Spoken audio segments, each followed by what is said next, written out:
ও তালনো আগরতলা আউলি নাইমথা বাই নাইকলজাক সিভিল সাক্ষাম নক চেংজাগানে হানি শাখা মেয়র এবা এমএলএ দীপক মজুমদার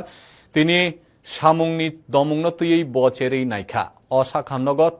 তাংকতালনি বেবাক সেব সাবতঙ্গানো অজরানি বিসিঙ্গ সাখামনগ খরক্সনি শাক নাই ক্রুংনো সিতক জাখা হনিব বসাখা অবনি লগে লগে প্যারামেডিক্যালনি সেবু রকব সামুঙ্গ গদালখা অ সাখামনগ সানজা জরানি আউটডোর শাক নাই মুং সেব চেঙ্গানো হানি শাখা মেয়র বতাইব শাখা আউলিনি খুংসনি পুইলা বেরেম সাখাম খত তংমানি আবো সিভিল সাক্ষাম নক বাই নাইকল জাগানো অ সিভিল সাক্ষাম নক চেংজাকে আউলিনি সাক্ষামনি তেব সেব যা সামনে হনে খানি কগ্ন শাখা বেড়াইনাইফুরু সেন্ট্রাল জোননি চেয়ারম্যান এবা কর্পোরেটর রত্না দত্ত সাক্ষাম সচিব কিরণ গিত্তে আউলি নাইমথানি কমিশনার সাজু ওয়াহিদ ন খবই কুবুন পরিচালনা করা হয় সেই উদ্দেশ্যে আগরতলা শহরবাসীকে বিশেষ করে আইজিএম এবং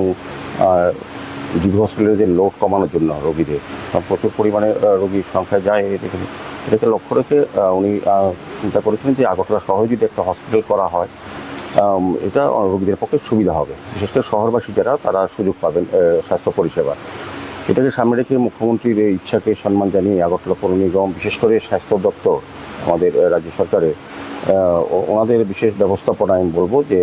আগামী কিছুদিনের মধ্যেই মাননীয় মুখ্যমন্ত্রীর হাত ধরে এটা আনুষ্ঠানিকভাবে উদ্বোধন করা হবে। এই শহরবাসীর জন্য বিশেষ করে বা রাজ্যবাসীর জন্য এটা ব্যবহার করার জন্য সুযোগ করে দেওয়া হবে স্বাস্থ্য পরিষেবার ক্ষেত্রে।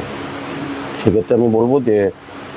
এখানে অত্যাধুনিক আমি আধুনিক ব্যবস্থা এটা এখানে বলবৎ হয়েছে। अर्बन पॉलीक्लिनिक के धरती पे 50 बेड का जो अगरतला सिविल हॉस्पिटल का निर्माण कार्य पूरा हुआ है, तो